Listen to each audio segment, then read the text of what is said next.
là, après avoir vu le double leg et comment passer en position dominante, on va voir une des soumissions possibles, même deux soumissions depuis cet emplacement. La première, c'est un étranglement. Donc je suis ici. Très important au niveau de ma position dominante. Ici, je suis en dominante basse. C'est très dangereux parce que ici, je peux me faire ponter. Le pontage, c'est l'action suivante. Il pousse avec ses hanches et moi, je vais basculer en avant. Donc c'est très dangereux puisque du coup, il va pouvoir même sortir. Première chose à faire pour une bonne soumission, quand on est en position dominante, c'est venir remonter. Ici, vu que je suis sur son torse et non plus sur son bassin, je suis en ce qu'on appelle position dominante haute. À partir de là, vous voyez ces bras, c'est beaucoup plus facile pour moi de pouvoir venir attraper. Donc pour le premier que je vous parlais, l'étranglement, le but du jeu va être de venir coller le plus possible le corps de l'adversaire pour le priver de ses mouvements. Ici, je le bloque les bras, il ne peut pas bouger. Deuxième chose à faire, ça va être de venir, au niveau de l'étranglement, passer une des mains en dessous de la nuque. Et une fois que j'ai passé une des mains au-dessus de la nuque, je vais pouvoir, vous voyez, je garde un contrôle, tout en restant collé. Et je peux venir passer la deuxième main au-dessus de son cou et appuyer. Vous faites un étau entre la nuque et la trachée, c'est un étranglement, et ça fait taper très vite. La dernière chose à faire, c'est de venir appuyer son corps vers l'avant pour venir exercer la pression. Et au bout d'un moment, hop, ça passe tout seul.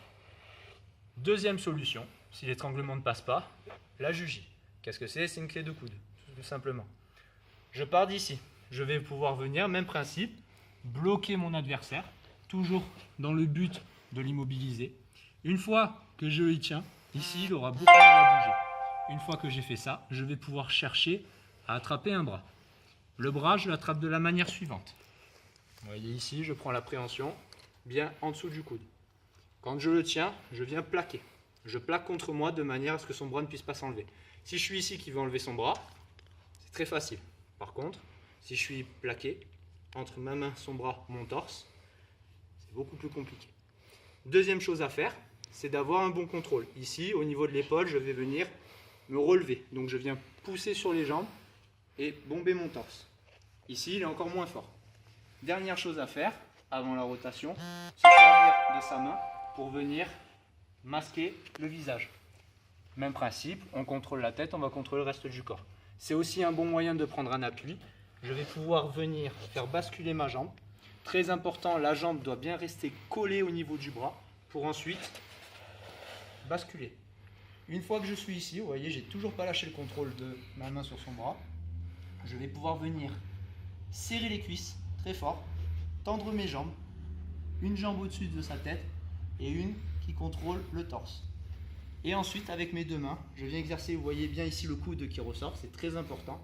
Je vais pouvoir venir tout simplement avec, très important aussi, le pouce vers le haut pour avoir la mobilité du coude. Et je vais exercer tout simplement une pression en tirant sa main vers moi, tout doucement. Et puis ensuite, à un moment donné, tout simplement, ça fait une extension sur le bras et ça va mener à faire taper. Si la personne résiste, on peut venir en plus de ça, comme on l'a fait tout à l'heure, on l'a vu, le pontage. C'est-à-dire, je viens hisser mon bassin. Dans un dernier cas, si vraiment vous n'y arrivez pas et que c'est très compliqué, vous pouvez tout simplement venir attraper ici en venant faire une extension supplémentaire. Et à partir de là, la clé est réussie. Voilà.